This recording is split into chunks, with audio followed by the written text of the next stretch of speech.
Hey, I'm Moshe Popak. I'm glad you're here with me.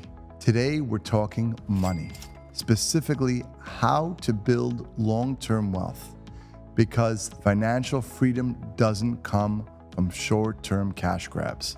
It comes from wealth, and wealth comes from owning assets. Now, let's break that down. Did you know that around 70% of worldwide wealth is in real estate? Think about that. Homes, office buildings, industrial properties, shopping centers, you name it. These are all different types of assets people use to park their money. And here's the thing, everyone's always trying to reinvent the wheel, the latest and greatest thing. Right now it's electric vehicles. Before that it was something else. There's always a new shiny toy. But if you look back through history, what's consistently been valuable? Land, real estate. That's where people have always put their money to grow over time. And why?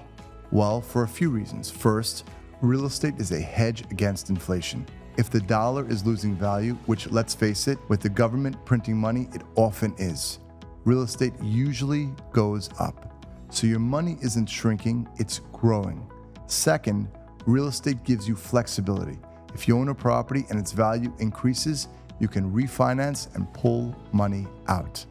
And here's the key, it's not taxed like your regular income. That's a big deal.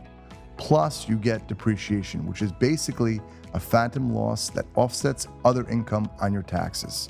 So the system is set up to reward long-term ownership, which brings me to generational wealth. A lot of people shy away from hiring professionals, estate planners, attorneys, accountants. But if you own real estate, there are tax-advantaged ways to transfer those assets through trusts to your kids or whoever you care about. That's how you make sure your wealth continues beyond you. Now, you might be listening and thinking, okay, Moshe, this all sounds great, but how do I even get started? I don't even have money for a big shopping center.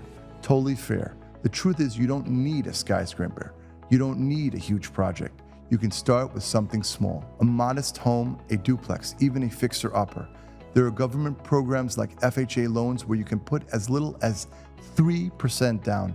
On $1 million property, that's $30,000. And you can buy up to 4 units, live in one, and rent out the others. Over time, as the value goes up, you refinance, take some money out, and buy your next property.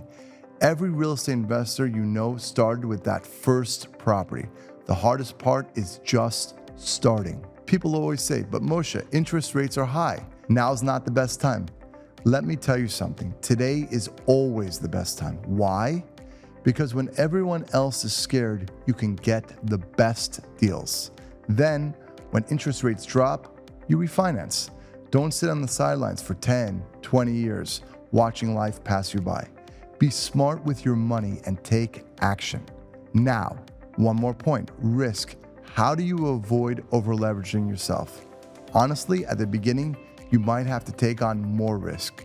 That's part of the game. But remember, banks don't want your property. They're not eager to foreclose. If you ever run into trouble, call the bank, have a conversation, work out a plan.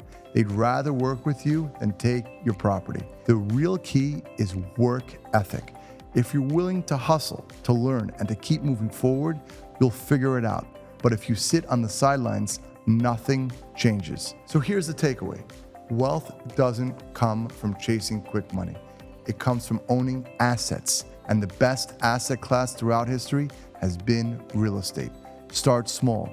Start where you are. Think long term. And if you do that, you'll be setting yourself up for financial freedom and for generational wealth. If this gave you something to think about, share it with someone who needs to hear it. Please subscribe to my podcast, my YouTube channel. Your support means the world to me. Expect more of these takeaways from me each week. And as always, keep pushing forward, keep building, and I'll see you soon.